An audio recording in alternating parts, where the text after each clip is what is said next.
کلی نہ ہو، ظاہر کلی عالم ائمہ معصومین سبحان اور تو کچھ بھی نہیں ہے، لیکن کم از کم جو اور کچھ نہیں تو نماز کے متعلقہ معاملات و مسائل ہیں اس میں مہارت ہو. مہارت ہو.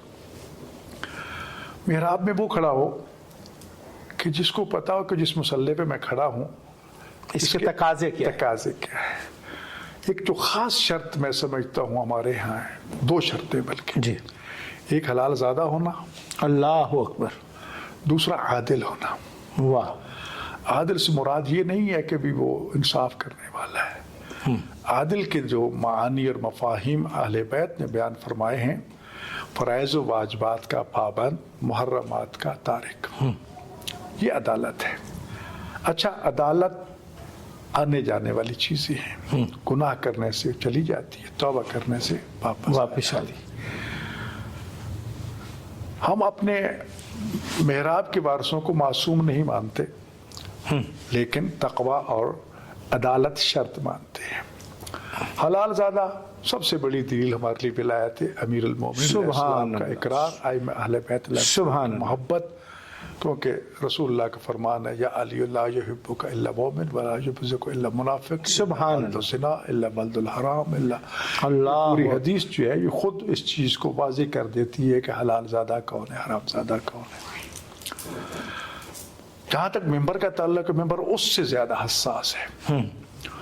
اس کی وجہ یہ ہے کہ وہ عوام الناس کے سامنے آنے والا ایک نمائندہ بن کے آتا ہے.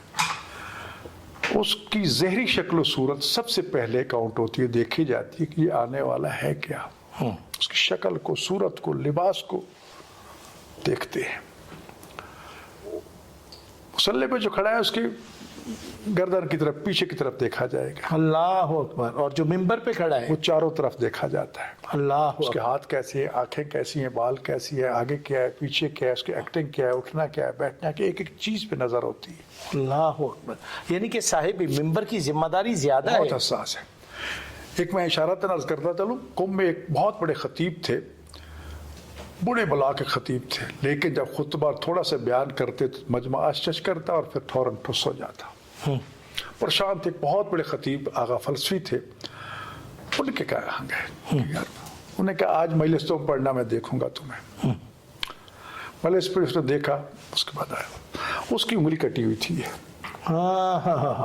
اس نے کہا کہ جب تم آواز شروع کرتے ہو تمہاری آواز اور اتار چڑھاؤ بہت اچھا، لیکن جو ایسے کرتے ہو لوگوں نے آپ کی انگلی دیکھی، سوچ میں پڑ گئے کب کٹی ہوگی، کیوں کٹی ہوگی، کس نے کاٹی ہوگی، کیسے کاٹی ہوگی.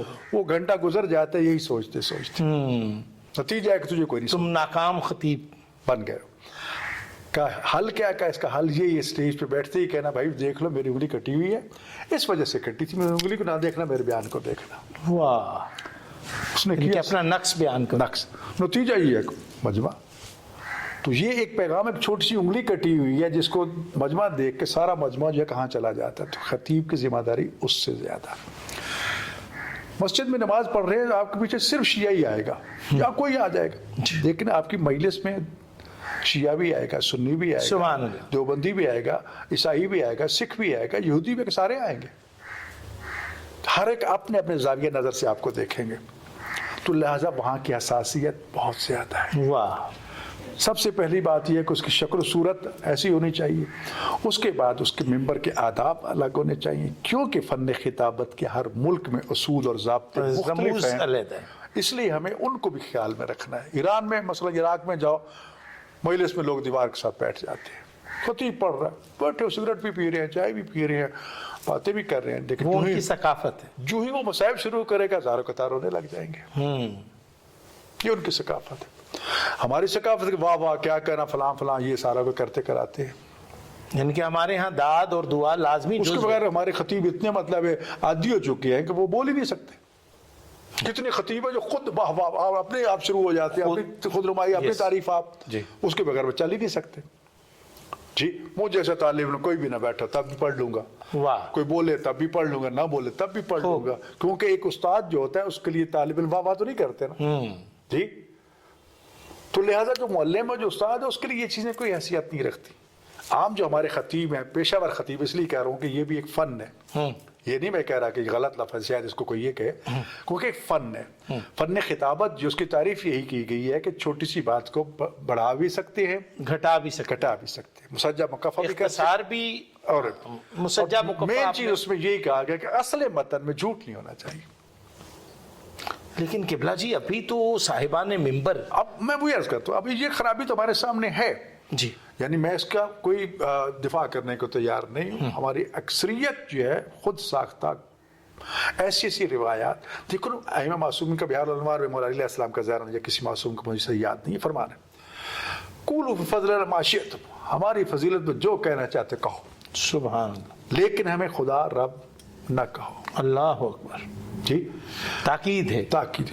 اور میں یہ عرض کیا کرتا ہوں کہ خبردار محمد محمد علیہ السلام کے علم اور اختیارات کو اپنے ذہنوں کے ناقص پیمانوں میں ماپنے کی کوشش نہ کریں۔ قبلہ جی ایک لمحہ دیجیے، جیسا کہ آپ نے فرمایا کہ فرمان معصوم یہ ہے کہ جب آپ ہماری فضیلت کے باب میں بات کریں تو تاکیداً حکم ہے کہ اس میں غلو نہ کرو، ہمیں ہمارے منصب ہماری توقیر سے زیادہ مخاطب نہ کرو۔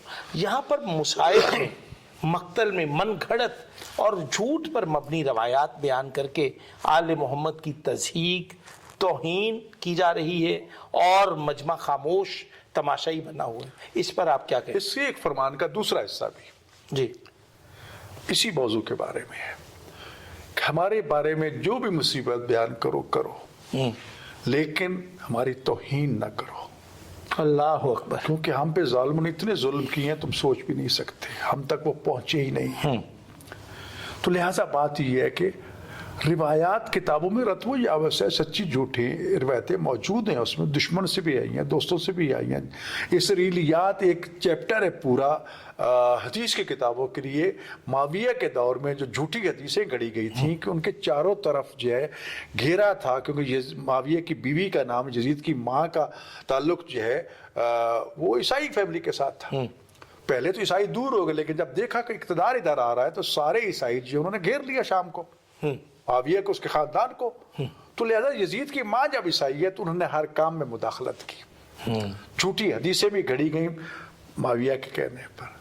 اب وہ پہچان کرنا مشکل ہو جاتا ہے کہ سچ کیا ہے، جھوٹ کیا ہے، اس کے معیار الگ ہیں، پورا ایک علم ہے، علم حدیث ایک علم ہے، علم رجال ایک علم ہے۔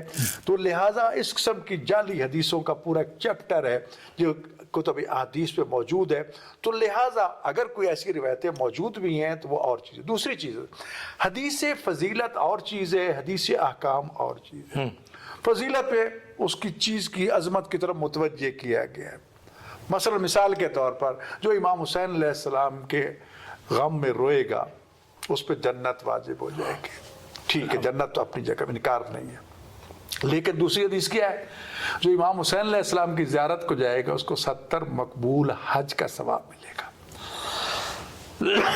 اب یہاں یقیناً شاید اس سے بھی زیادہ ہو، لیکن مشروط ہے اگر آپ مستطیع ہیں اور آپ پر حج واجب موجود ہے تو پھر آپ کو حج، جب تک وہ نہیں کرو گے یہ 70 نہیں ملے گا۔ ہاں جی پہلے وہ کرنا ہے آپ نے۔ اس کے لیے صورتحال یہ ہے کہ ایک دفعہ زندگی میں واجب ہے، اس کے بعد بھی سخت زیارت نہیں کرتے رہو۔ لیکن قبلہ جی اب سوال یہ میں عرض کرتا ہوں کہ یہ اس قسم کی چیزیں، خلاصہ جو موضوع آپ کا تھا، بات یہ ہے کہ ممبر کی حساسیت بہت زیادہ، افسوس یہ ہے کہ ایران یا عراق کے ممبر کو لیں تو وہاں سب سے بلند ترین رتبہ مجتہد اعظم کا ہے، سمجھانے کے لیے جو بھی اس کے مرجع بھی اس کا نام ہے، فقیہ بھی اس کا نام ہے۔ دوسرے مرحلے پہ آتا ہے جو درس خارج درس اجتہاد پڑھاتا ہے۔ تیسرے درجے پہ آتا ہے جو درس اجتہاد پڑھنے والے ہیں جی۔ چوتھے درجے پہ آتے ہیں وہ جو اس سے نیچے والی کتابیں پڑھتے پڑھاتے ہیں۔ پانچویں چھٹے درجے پہ آتا ہے خطیب، اور اس سے نیچے آتا ہے مدعا جسے ہم ذاکر کہتے ہیں۔ قبلہ جی یہ دیکھیے آپ نے جو ترکیب یا ترتیب بتائی ہے، یعنی کہ ممبر سے متمسک یا ممبر سے وابستہ ہونے والے افراد کی جو شرائط ہیں وہ کتنی کڑی ہیں.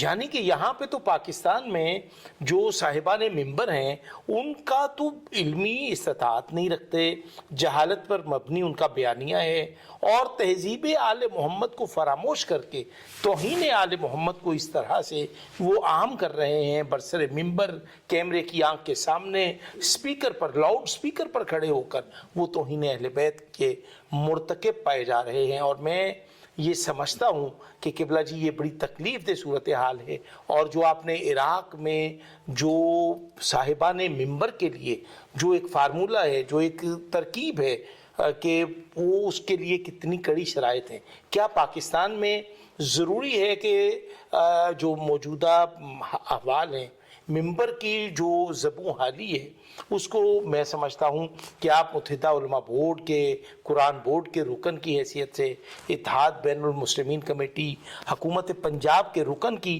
حیثیت سے آپ روزانہ کی بنیاد پر آپ کئی معاملات میں جب ذاکرین پر, واعظین پر پابندیاں لگتی ہیں اور ان پر توہین اور اہانت کے مقدمات درج ہوتے ہیں, اس پر میں یہ سمجھتا ہوں کہ آپ کیا دیکھتے ہیں کہ ہمیں کس طرح سے ممبر کی طہارت کرنی چاہیے, ہمیں ممبر پر موجود افراد کے خلاف گھیرا کس طرح سے تنگ کرنا چاہیے, خود سے ان کا محاسبہ کرنا چاہیے, یا حکومتی اداروں کو اس میں ملوث کر کے ان کے گرد گھیرا تنگ کرنا چاہیے؟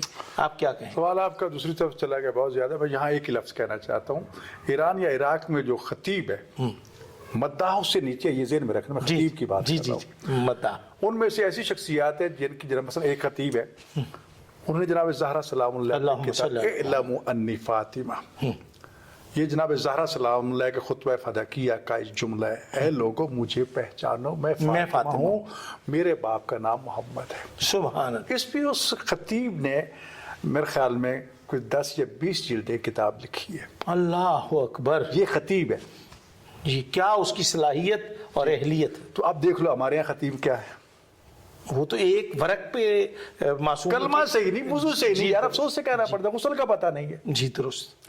جو مدعا ہے یا جسے ہم ذاکر کہتے ہیں اپنی اصطلاح میں, معنوں میں نہیں جاتا, معنی پر تو ہم بھی ذاکر ہیں, آپ بھی ذاکر, خدا بھی ذاکر, ذکر اللہ, لیکن جو ہماری اصطلاح میں معاشرے میں چل رہا ہے کیا حالات ہے. اچھے بھی چند سال پیچھے چلے جاؤ, یہی پنجاب تھا, یہی پاکستان تھے, یہی ذاکر تھے, تہجد مصلی ساتھ ہوتا تھا, نماز پڑھتے تھے, ترکیبات پڑھتے تھے, سورج طلوع ہو جاتا تھا, وہ ایسے بھی لوگ تھے. جی یس, جی آج آپ کے سامنے. لہٰذا اس میں قصوروار ذاکر بھی ہے, بانی بھی ہے. اللہ اکبر. امام رضا علیہ السلام کے اس فرمان کو سامنے رکھ کر ذرا سوچو کہ جس خطیب نے, میں اس لیے کہا کرتا ہوں کہ جو نوحے لکھنے والے ہیں اگر وہ صحیح لکھتے ہیں, قصیدے لکھنے والے جو ہیں, شعراء جو ہیں, میں تو ان کو لوگوں کہتے ہیں یہ چلتے پھرتے جنتی لوگ ہیں. اس کی وجہ یہ ہے کہ امام رضا علیہ السلام نے فرمایا کہ جس کسی نے ہماری مدح میں یا ہمارے مرثیے میں ایک شعر لکھا اس پہ جنت واجب ہے. اللہ اکبر. جی, اب یہ کیا امام کا فرمان نہیں ہے کہ ایک شعر پڑھو اور 50 بندہ رو دے جنت واجب؟ فرمایا نہیں 50 زیادہ ہیں. فرمایا 40, فرمایا نہیں 30, فرمایا نہیں 20, فرمایا 10, نہیں 20 زیادہ, فرمایا ایک بندہ پڑھے ایک رو دے. اللہ اکبر. پھر کہتے ہیں نہیں یہ بھی زیادہ ہے, خود پڑھے خود رو دے جنت واجب. اللہ اکبر. سبحان. اب یہ معیار بے ترتیب امام پیچھے پیچھے آتے یہاں پہنچے. تو اگر تو راضی کرنا ہے امام کو, اہل بیت کو, جناب علیہ السلام اللہ کو, پھر مجموع کی توقع نہ کرو, صف عزا بچھاؤ.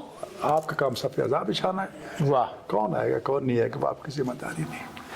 قبلہ جی, میں شکر ادا کرتا ہوں, اور میں اس پہ بطور مثال اور سبق بھی عرض کرتا ہوں کہ میں نے اس منہاج الحسین میں جس دن عزاداری کی صف عزا بچھائی تھی, الحمدللہ میں اکیلا سن رہا تھا, اکیلا فزیکلی کوئی. قبلہ جی میں نے وہ زمانہ دیکھا ہے. گزارش یہ ایک معاملہ, صف عزا بچھاؤ, باقی خدا پہ چھوڑو. سبحان. نہ تو بڑے مجمع کوئی معیار ہیں, نہ بڑا ذاکر, نہ بڑا ذاکر. ذکر اہل بیت چھوٹا بچہ, امام جعفر صادق علیہ السلام کی امامت کرتے ہوئے ایک چھوٹا سا بچہ طالب علم داخل ہوتا ہے, امام کھڑے ہو جاتے ہیں, استقبال کرتے ہیں, مولا اس بچے کے لیے کہا یہ آج کا طالب علم کل کا ہمارے دین کا محافظ و مبلغ ہے. سبحان اللہ. سبحان. یہ رتبہ دیکھو. لہٰذا اس وقت جو خرابیاں ہمارے محراب اور ممبر میں ہیں, محراب میں بھی خامیاں ہیں کہ محراب کو ہم نے انتہائی گھٹیا, انتہائی ذلیل تک پہنچا دیا ہے. مولوی بیچارہ اچھے کپڑے پہن لیں تو وہ ان کو برداشت نہیں, اچھا جوتا پہن لیں وہاں ہمارے ایک بزرگ ہوئی تقی فلسفی جن کی بات کر رہا ہوں، تو وہ ایک مذاق میں جملہ کہا کرتے تھے کہ آج کے خطیب اور مولوی کے لیے، عالم کے لیے تخم ضروری ہے. تخم کی وہ وضاحت فرمائیے. وضاحت تے سے مراد یہ اس کے پاس ہر وقت ٹیلی فون ہونا چاہیے، اچھا، تاکہ جس وقت بھی کوئی اس سے رابطہ کر کے مسئلہ پوچھنا چاہے اس کو تکلیف نہ ہو. خیز سے مراد اس کا گھر خانہ ہونا چاہیے، کبھی گھر اٹھا کے ادھر جا رہا ہے کبھی ادھر جا رہا نہیں، ایک مقام ہونا جہاں لوگ اس سے رابطہ کر سکیں. میم سے مراد اس کے پاس گاڑی مشین ہونی چاہیے تاکہ جہاں عزت آبرو سے جائے، واہ، وقار کے ساتھ جائے. آپ فقہی مسائل میں پڑھیں گے نا، زکوٰۃ فقراء کا مال ہے نا، لیکن شریعت نے، قرآن نے اس کے مختلف مصارف بیان کیے، جنہیں میں سے ایک زکوٰۃ کا مصرف جو ہے وہ یہ ہے کہ جو مومن خدا نے اس کو دنیا میں، سوسائٹی میں، معاشرے میں کا مقام دیا ہے، اس کے پاس گاڑی ہونی چاہیے، اس کے پلے کچھ بھی نہیں. تو شریعت اجازت دیتی ہے کہ اگر وہ اپنے لیے گاڑی لینا چاہے زکوٰۃ کے مال سے تو لے سکتا ہے، تو لے سکتا ہے. واہ، یعنی کہ دین جو ہے وہ آسانی پیدا کرتا ہے تاکہ اس کی سوسائٹی میں جو ہے وہ عزت آبرو وہ برقرار رہے. ہم نے کئی دفعہ دیکھا رکشے پہ بھی سواری ہے نا، جی جی، ٹیکسی بھی سواری ہے نا، ذرا ٹیکسی پہ آپ جائیں اور سیکریٹریٹ میں داخل ہو کے دیکھیں، معیوب بھی سمجھا جائے گا، معیوب چھوڑی ناممکن ہے، داخل ہی داخلہ ہی ناممکن. اب 0 میٹر ٹیکسی لے کے جائیں، جی جی، لیکن اس کے مقابلے میں ایک چھوٹی ٹوٹی پھوٹی گاڑی لے کے جائیں. جی درست فرمایا. لہٰذا اسلام نے عزت نفس کو بھی سامنے رکھا ہے، لیکن جو تقاضے ہیں، جو گالی گلوچ سٹیج پہ ہو رہا ہے، جو ایک ممبر سے بد زبانیاں استعمال ہو رہی ہیں، پھر روایات تو ایک ہی شخص ایک ہی موضوع کے بارے میں آپ سنیں گے، ادھر کوئی کہانی ہے ادھر کوئی کہانی ہے. ٹھیک، پھر آگے جو معاملات آ جاتے ہیں بیان کے حوالے سے، بھلے کچھ بھی نہیں ہے اور تم فقیہ اعظم کے مسائل کو چھیڑ دیتے ہو. جی، مسائل تمہارے میڈیکل کے ہیں، تم ایک معمولی سے ذاکر یا خطیب یا مولوی ہو، تمہارا اس سے تعلق ہی کوئی نہیں ہے، تم اس کو پنگا لے گو تو پیشہ وارانہ مہارت نہیں ہے. نہیں. بالکل رہے گی فقیہ کی بات، مجتہد کی بات، دیکھو مجتہد کا کام مجلس میں پڑھنا نہیں ہے، لیکن مجلس کا انکار بھی نہیں ہے. جی، اب کل مثلا یوم شہادت تھا، ایک روایت کے مطابق جناب صدیقہ کبریٰ زہرا سلام اللہ کا عراق اس تاریخ کو مناتا ہے. اب کل نجف اشرف کی سرزمین پہ آیت العظمیٰ حافظ بشیر حسین صاحب اس جلوس اعضاء کی قیادت کر رہے ہیں. بڑھاپا ہے، بیماری ہے، سہارا ضعیف ہے، لیکن سیدہ کے جلوس میں سب سے آگے ہوتا، بانی ہے اس کے جلوس کے، سارے علماء اور فقہاء اس کے پیچھے جا رہے ہیں. لیکن یہاں پہ تو قبلہ صاحبان ممبر جو ہیں وہ خود شرکت نہیں کرتے، بلکہ وہ خطیب واعظ کی حیثیت سے وہ خطاب کے لیے آتے ہیں اور منہ مانگے معافی طلب کرتے ہیں، اور جس میں غلط ہے یہ چیز. دیکھو بات یہ ہے کہ ایک وقت مجبوری ہے، لیکن مجبوری نہیں ہے تو جتنا لوگوں کو میں بتا رہا ہوں کہ مجلس میں شریک ہونا باعث ثواب میرے لیے نہیں ہے. قبلہ جی مجھے ضرور ہونا چاہیے، اگر کیونکہ میرے جانے سے بہت سے لوگوں کو حوصلہ ملتا ہے. واہ، یہ 24 محرم ہمارے یہاں جلوس ہوتا ہے، باقی بھی ہوتے ہیں، اب تو طبیعت ساتھ نہیں دیتی، کوئی نمائش نہیں، نمایاں نہیں ہے. جی جی، میں کچھ بتانا چاہتا ہوں، لیکن الحمدللہ میں ہر حلقے میں کھڑا ہوتا تھا. میرے بیٹے کھڑے ہوتے ہیں، میرے پوتے پوتیاں کھڑے ہوتے ہیں، ماشاءاللہ. جی، اس کو دیکھ کے لوگوں کا حوصلہ ہوتا ہے، نوزائیداروں کا حوصلہ ہوتا ہے. جی، تو اس سے پیغام ملتا ہے. پھر دشمن کو پتہ چلتا ہے کہ یہ بات کوئی عام نہیں ہے، لوگوں کو لگایا اور خود مولوی بیٹھے ہیں. واہ، درست. جی، تو لہٰذا ہر ایک کو اپنے جو فرصت ہے، جو واقعات حالات مطلب اس کے آنا چاہیے، توہین نہیں کرنا چاہیے. اتنا بھاری بھرکم معاوضہ جو ہے وہ جائز نہیں ہے. مانگو گے آپ نے دنیا لے لی، بس آخرت نہیں ہے. سبحان اللہ. لیکن بانی مجلس بغیر طے کرتے اپنا پورا گھر بھی اٹھا کے دے دے، اس کا عشق ہے، اس کی عقیدت محبت ہے، وہ ایک الگ معاملہ ہے. واہ. ناظرین، علامہ ڈاکٹر محمد حسین اکبر صاحب نے صاحبان ممبر کے لیے کچھ ایسی چیزیں بیان فرمائی ہیں، اور سب سے پہلے انہوں نے اپنی ذات کو عنوان بنا کر انہوں نے بطور عزادار اپنی قامت کی پرواہ کیے بغیر اور عزاداری کی اہمیت جس طرح سے آپ نے بیان کی ہے وہ آپ مجھ سے بہتر سمجھتے ہیں. ناظرین، ایک جملہ میں ضرور کہنا چاہتا ہوں اپنے ناظرین کے لیے. فرمائیے. میں ایک طالب علم ہوں اور مجھے کوئی عار محسوس نہیں ہے کہ میں اپنی جہالت کا کم علمی کا اعتراف کروں، لیکن 2 چیزیں ضرور عرض کروں گا. عزاداری مظلوم کربلا کو نہ چھوڑنا، حسین کو نہ چھوڑنا،